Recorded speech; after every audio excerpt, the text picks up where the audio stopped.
Good afternoon and welcome to The Perspective. My name is Mumbi Wetstein. This is a show that looks at Kenya at 50 as we get closer to December 12th, 2013, when we will be celebrating 50 years of independence. We've had this show since June and we've been looking at all the things, different perspectives on Kenya at 50. What was life like in 1963? What was going on? And how has life changed in the life of many people who were around in 1963 or who were born in 1963. How has life changed and evolved for them till today? Now today I have a sports legend as well as an Uhuru baby. He was actually born 3 days after Independence Day on December 15th, 1963. Welcome to the show.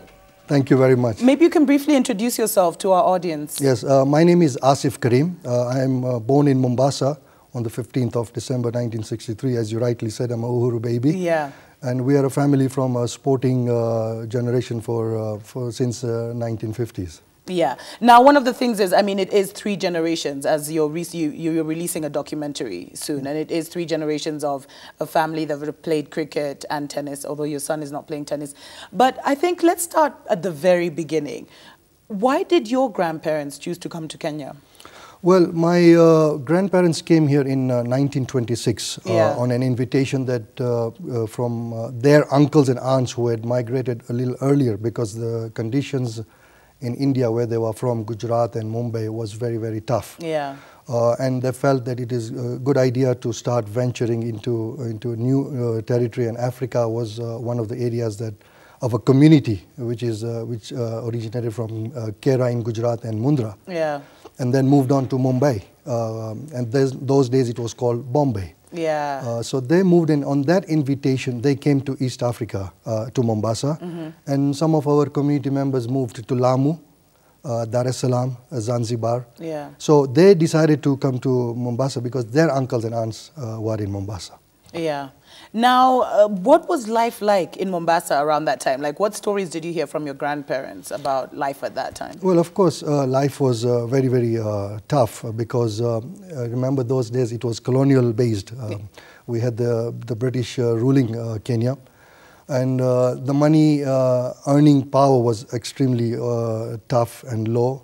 And but when my grandparents came here, they felt that this would be a good opportunity to maybe make a better life for the generations to come. Yeah. So after a few years, they decided to go back, to wind up in Mumbai, and then moved back in 1937 permanently to East Africa. Yeah. Now, when they moved back in 1937, your dad at that time was 2. How did life, were they affected by the fact, the state of emergency and everything that was going on politically? Was Mombasa was it influenced a lot? Was it affected? Yes, Mombasa being the port town, and you remember in 1939 the World War II started. Oh, yes, yeah. And so there was Mombasa was used very much as the port, and so obviously the situation was quite tough for all the people involved, and the anxiety that was there for the World War II. Yeah. But we were a closed community. You know, in those days, you remember, people and the community-based situation. You know, you had the Indians, and among the Indians, there were many communities. Yeah. You know, we had the Ithnasharis that we belonged to. Then we had the Bohra community. We had the Hindu community. So each one had its own community, and that's the structure that the British had also created, so that you would feel that you belong to one group.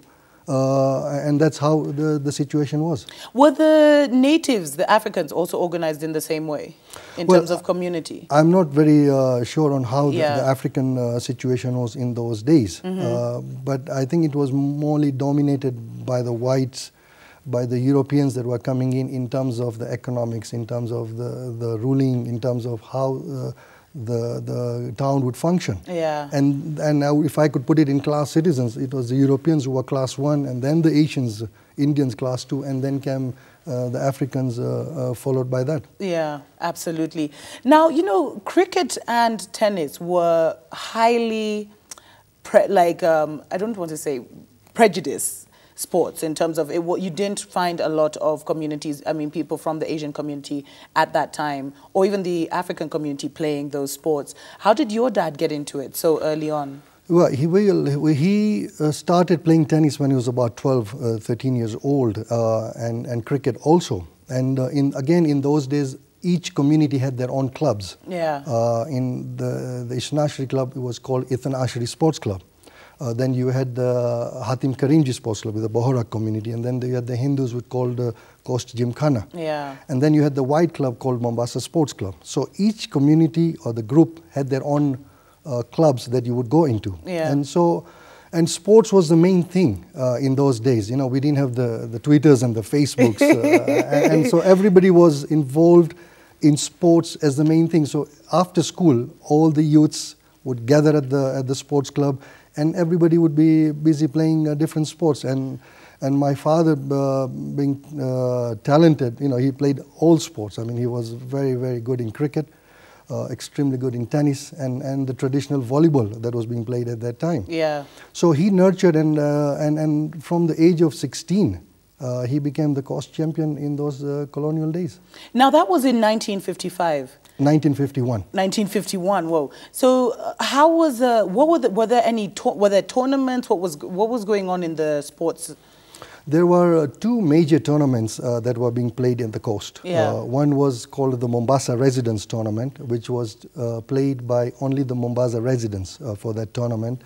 And the second one was called Coast Open, which invited people from all over the country, whether it was Nairobi, Nakuru, Kisumu, because all those towns had some very, very good sportsmen. So that was an open tournament that was being played in Mombasa. Yeah. Now, how did he make it onto the Kenyan team? Well, he was champion from 1951 at the age of 16 up to 1977 for 25 consecutive years. This is in tennis. This is in tennis. Yeah. And obviously he was very, very strong. Nobody could beat him for 25 years. And I think it's maybe one of the world records. Yeah. You know, to keep on winning 25 years I mean, against white supremacy. With limited economic situation, the conditions were very tough for the family, you know, because you must remember that economic plays a very important role in a professional sportsman or for a sportsman to put in. So in the mid-70s, he was selected to play for Kenya to the All Africa Games that were played in Egypt. Yeah. And he won the mixed doubles. He got a bronze medal in the mixed doubles. Yeah. He was partnered by another former Kenya champion, Jane Davis. Oh, okay. Yeah, so they played the mixed doubles. They were bronze medalists, and then he also played men's doubles, losing in the second round with another great player, Nalin Shareta. Yeah. Was he a professional sportsman, or did he have another vocation? You know, in those days, sport was played for the love of sports. It was not something that you played for money. It was something that you played as a part-time. I mean, everybody had to work to earn their living. And so, you know, the sports then was played totally, purely for the love of sports. And I think that's the difference now, where the sports has changed. Yeah, absolutely. You know, everything now is based on money. Yeah. On that. So he played purely for the love of sports. He dedicated his time to sports. But obviously he had to also work because he had a sports shop. He had to look after his family and the young family that he was. And remember, it was not very easy in those days to earn big money.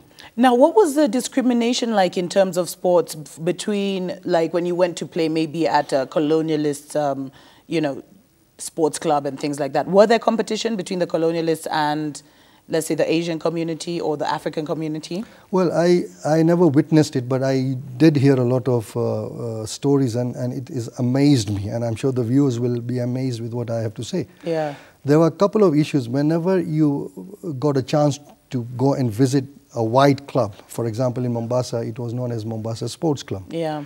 And if you played a cricket match, your dressing room would be different from theirs. In fact, you would be sitting outside, where you would be even served, you know, while sitting under a tree, and then the whites would be sitting in the pavilion. Yeah. And there used to be signboards there where it says, dogs and Asians not allowed.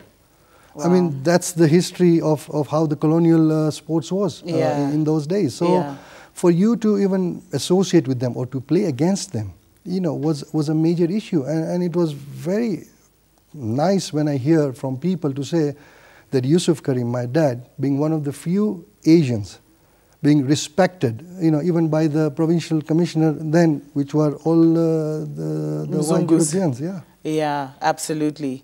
Now, your father, Aasif Karim, is this all in the documentary, by the way? Yes, this is a documentary that we have produced. It's about just under 2 hours. Yeah. Where it's talking about the history of where the family came from in India in 1926 and how the parents struggled through the challenges, through the controversies, through the politics, to the achievements from him. And then it came down to myself, yes. what I went through in all the different prejudices or the politics and the triumph and the achievements. Yeah. And now, fortunately, my son is getting on the tradition. Legacy, yes. which is very rare in sports to have 3 generations of international sports athletes. International athletes. That's absolutely. very true. And I say we are blessed, and blessings only come from God. And I think the upbringing that we had from our parents that inculcated a lot of sports values. And I still strongly believe that the youths now must take sports very seriously, and I feel that this is something that's lacking in our country with the youths, and I think they need to go back into the basics of sports where, you know, the prejudices are at the lowest. It's very good for your own physical fitness. Absolutely. It gives you and it can set exposure. you free. It can, I mean, if you have first of all, I think sports gives you many talents, not just the actual sport you're playing, but it gives you patience, discipline, persistence, you know, so many other things. But it can nowadays, since it's something you can earn money from, Absolutely. It can set you free. Correct. I mean, let me say something, how we went to the United States in 1981. Yeah. My elder brother Arif was also a great sportsman. I mean, he was a tennis champion and a very, very good cricket player.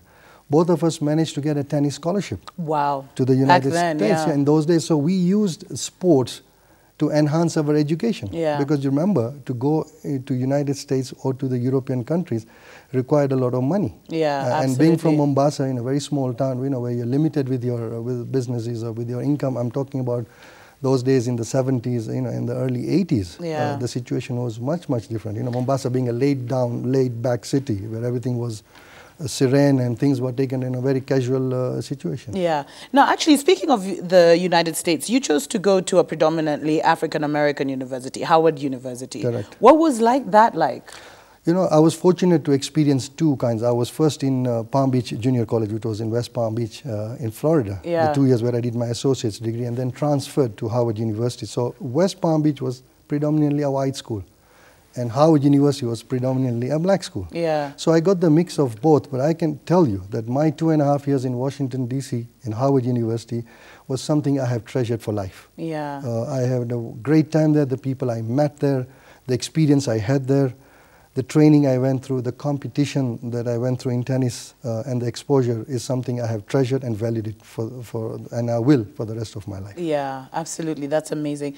Now, maybe we can just go back to what you mentioned in the documentary, that your grandparents had a lot of challenges and controversies, especially when your father, Aasif Karim, started playing cricket and tennis. What were some of these challenges that were there at this time? Yeah, like any scenario, when you see somebody doing well, Yeah. obviously there are very few who will appreciate or support when you do well. Yeah. So, also, this is not something that has just started recently, because that same attitude exists today in terms of you try and bring down those who are going in, you know, who are being successful instead of learning from them and seeking your own success. Correct. Now, in those days, as I mentioned earlier, it was on communal basis. The clubs were on community basis. Now, here was Aasif Karim, who was an icon, not only for the coast, but for Kenya. Yeah, absolutely. I mean, he was a top cricket player. He was a top tennis player. He was an envy of many. Yeah. And his own club, unfortunately, did not support him. And in those days, it was very difficult that if you did not play for the community, it was unheard of you moving to another club. Yeah. Unlike now, the structures and the system now has quietly changed. So he decided that, you know, instead of going through all these haggles, he decided to back off from cricket, which I personally feel is very, very sad. You know, when you have a talented sportsman, instead of giving him the most exposure, you know, and being proud of being a teammate, he had resentment from his own teammates. So it became very because difficult. of his skill. Absolutely, because of his skill. Yeah. But I mean, he was a great sportsman. You know, he in fact, whenever I used to ask him, you know, what happened, he was so honorable about it, and he just kind of brushed it aside, and he said, look, I just wanted to play tennis. It was an individual sport. Yeah. It was something I wanted to concentrate on, but I know he had rather had mixed feelings about this whole thing, and I think it's sad for the coast sportsman, really, for him not to have gone, and he could have easily have played for the country also in cricket. Yes, absolutely. Now, did you encounter some of those same challenges when you started playing cricket? Yes, obviously, as I said earlier, that when you are growing up, there are very few genuine friends and family members that are going to back you, know, through the situation. So obviously, I have also gone through it, having played 23 years for the country. But again, the prejudices in my time was slightly different than what he went through. Yeah. What were they? Like, just an example. Well, again, now when I came in, it was post-independence. I started playing cricket in 1980 for the country, and then again, the Africans at that time were not really. They were just they were just making a mark into the national team, and I think they made a strong mark in 1986. When the African players came in, and since then they've done a fantastic job. Yeah. And taken cricket to the peak at the 2003 World Cup. So before 1986, the cricket team was mainly Europeans and Asians? I would say mainly Asians. From after the mid-70s, it was purely the Asians who dominated the national sport. Yeah. So now, did your father ever give you advice in terms of his experience and how he overcame the challenges that he encountered in terms of, envy from your peers and things like that? Did he ever give you some? Well, I mean, he said that, look, you will expect these things. I mean, I knew he was feeling bad whenever I was going through it, but he kept encouraging me. And I think that encouragement from him meant a lot to me. Yeah. Because I knew that he was behind me.